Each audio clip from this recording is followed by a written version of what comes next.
Hi everyone. I thought it might be helpful to do a quick recording to walk you through the Standards and Objectives project. I know we've talked about that in class last week, but wanted to make sure you had everything you needed for this assignment that is due this Sunday.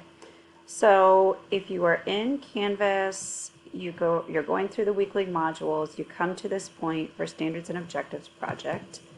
You click on that and it takes you here. So there are several links here. The template is the form that you can actually fill out and complete your assignment on. You can download this and type directly on it if you want to. You can do that by clicking up here, and you should be able to download a Word document that you can type onto. So there's that. Sorry, I should have probably had all this done. So once you click on Enable Editing, you can type directly on here. You know, because we chatted about this, last week, sorry, too many things open, that you can also see an example. There's a checklist, which remember you always complete that checklist when you submit an assignment. We'll come back to that in just a second. But the example is available to you as well. I left my comments in so that you could kind of get a sense of what kinds of comments I might make related to an assignment. All right. So going back to our template, as you might recall, we talked about last week, the first thing that you're going to do is to identify your standard. So I am allowing you to select a standard. Actually, I'm going to go to the Word document. To select a standard that you want to focus on. It needs to be one of the Common Core standards. It can be for English Language Arts or math. And once you decide, it can be for kindergarten, first or second grade. Once you decide on what that standard is, you will go ahead and put that in this box. All right. Okay, so now I've pulled up an assignment. Actually, this is from somebody in class this semester. They submitted this as a draft, and I did ask permission before using it. So just so you know, I'm not just sharing your work willy-nilly out there. But I thought it might be helpful to see what she did and some of the feedback that I gave. Because some of the things that she did, there weren't really, I wouldn't call them mistakes, but some of the things that we've talked about overthinking are things that people often do.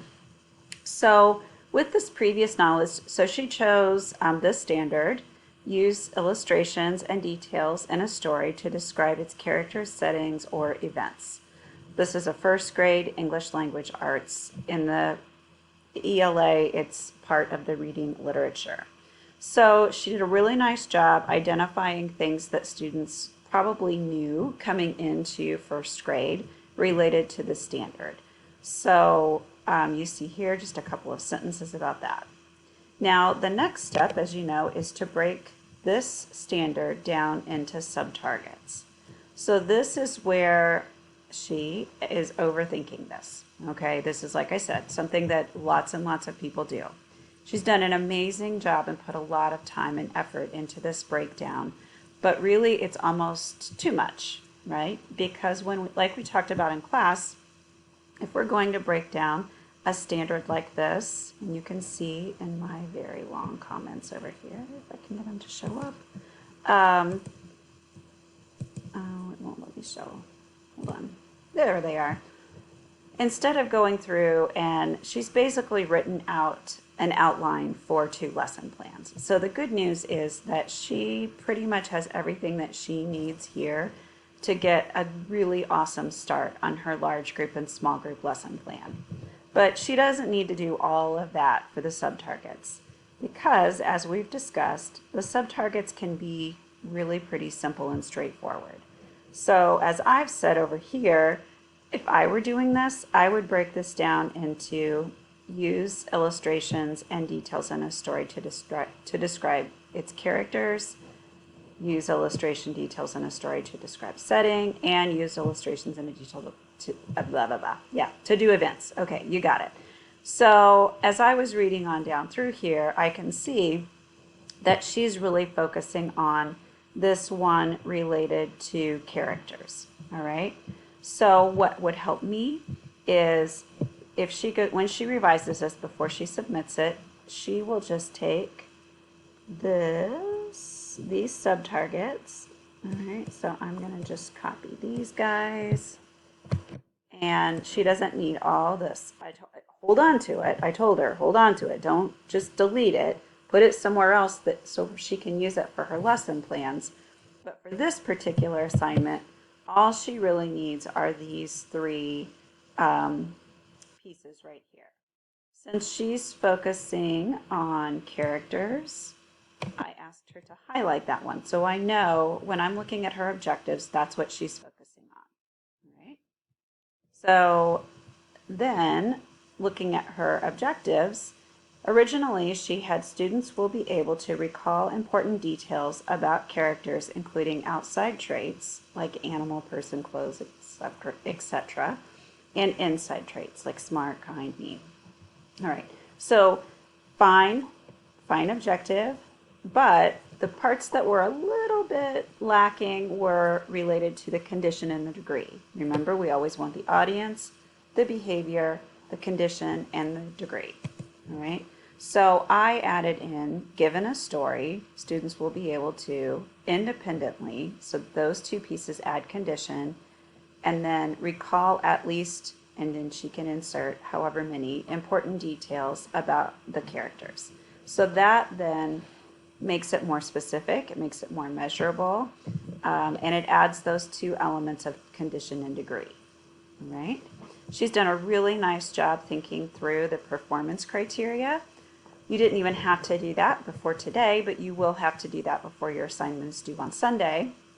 And this is really something that you would expect the student to do, to be able to demonstrate, to show you that they've met that objective. And this is what we're talking about this week related to assessment. So she has written here that she would expect that they could find details to build interesting, or to learn about the characters, that they might be able to verbalize, write, draw, etc. All right, and they could also answer questions. So those are the criteria. Those are the things that she would expect to see from them. All right, so that's her lower level objective. Now, thinking about higher level, she had students will be able to analyze the characters based on the descriptions they find in the story.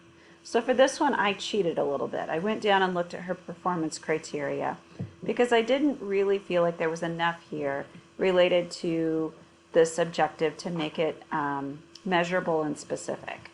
So I added in the descriptions they find in the story to determine which are friendly and unfriendly.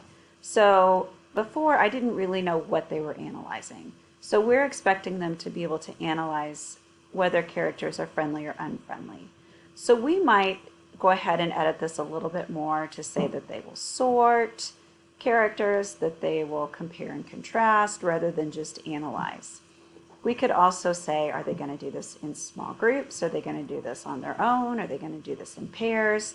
That would add condition. And if we want to know more about the degree, we can say how many characters we expect them to do this for, or how many we expect them to get correct. So that would make this adding in a condition and a degree. Again, she did a really nice job thinking about the performance criteria. And this last part also really helps with getting a jump start on your small and large group lesson plans. So here, she already has some great ideas about ways that she could use this information related to her objectives to do a large group lesson and small group activities. She also has information about how students could do things independently. So I never ever show perfect examples because I don't know that there is such a thing as a perfect example, but looking at examples can sometimes be helpful.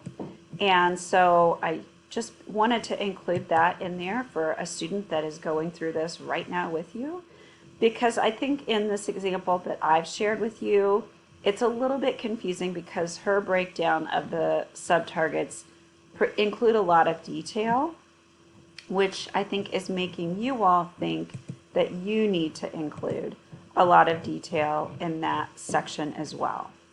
Really quickly, while I've got you here, sometimes people don't know how to get rid of track changes. So this is totally unrelated, but will save us time maybe in the future.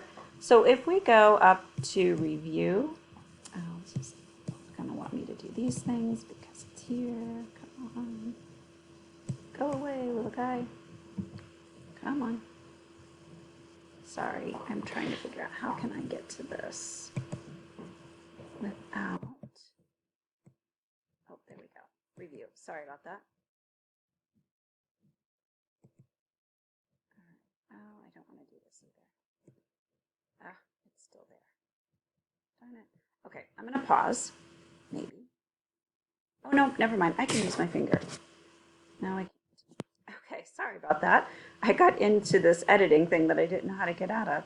So if you go into, I'm going back to taking out the track changes and comments. All right, so before you submit an assignment, if I've given you feedback or if you're submitting a revision and all this red is here and you're like, I don't know what to do. If you're in Microsoft Word, you'll go up here to this toolbar and you'll go over to review. Once you click on review, then you'll see where it says track changes. So right now that's selected because I've been tracking changes. If you like everything that I've recommended and you just want to keep it that way, you can go over to accept, go down here, accept all changes and stop tracking, and then all that red goes away. All right. Likewise, if you want to get rid of all the comments, if you want to get rid of them one at a time, that's totally fine. You can go over here, click on these three little dots. You can click on either resolve thread or delete thread, and that will make that go away. If you want to get rid of all of them at the same time, I believe you can do that. Next. Actually, I'm not sure if you can do that anymore. I think they've changed it on me. So you can go through one at a time and delete them before you submit your assignment so it looks nice and clean and you don't have lots of extra stuff before you submit it. Okay, now I'm done. Sorry it took me so long. It takes me forever to do anything. But hopefully this is helpful. As always, reach out if you have questions about anything.